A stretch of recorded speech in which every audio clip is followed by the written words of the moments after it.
mais riche. Parce qu'on est en train d'appauvrir l'Afrique, de nouveau, l'Amérique latine, l'Asie. Nous sommes nous les responsables de ces millions de morts.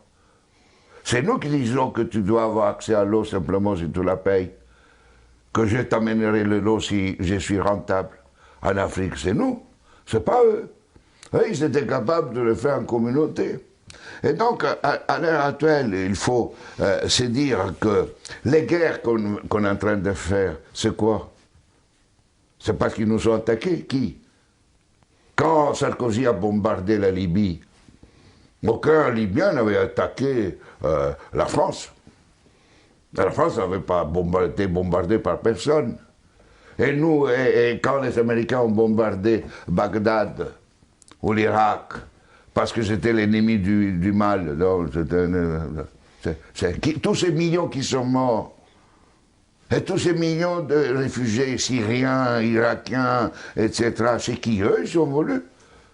Et nous, on a le courage après de dire, je vais t'aider pour rester chez toi. Hein? Alors qu'on les a créé des conditions pour qu'ils doivent fuir.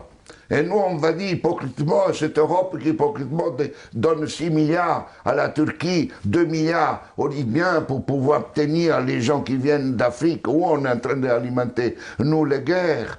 Mais il faut s'arrêter de se raconter des balivernes ici. Hein? Il faut arrêter. La guerre ne se fait plus parce qu'on tue l'ennemi. La guerre est devenue, grâce à la technologisation, elle était déjà aussi d'avant, mais elle est devenue une activité économique la plus rentable après l'industrie pharmaceutique et l'industrie informatique. On fait la guerre parce que c'est rentable. Et malheureusement, si nous ne changeons pas nos dirigeants, et nous-mêmes, hein, dans le sens, pas individuellement, mais les systèmes de valeurs fondamentaux, la sécurité nationale qui explique la guerre, la souveraineté nationale, l'appropriation privée du vivant, etc. Tout ça, on fera la guerre. On fera la guerre, pourquoi? Parce que pour cela, deviendra une activité de plus en plus rentable.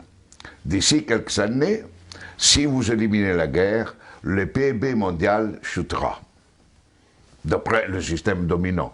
Et ne chutera pas si on est dans un autre système. Au contraire, la guerre, la disparition de la guerre sera une source de richesse.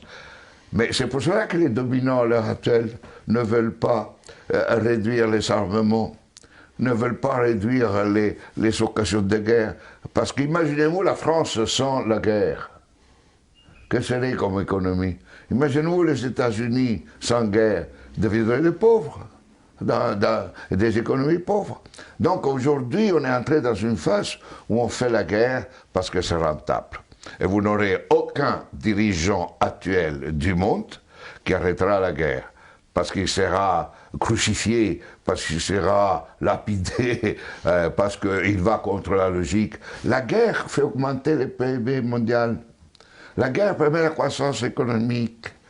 Et on suppose que si on fait la guerre, on augmente la création d'emplois chez nous, non?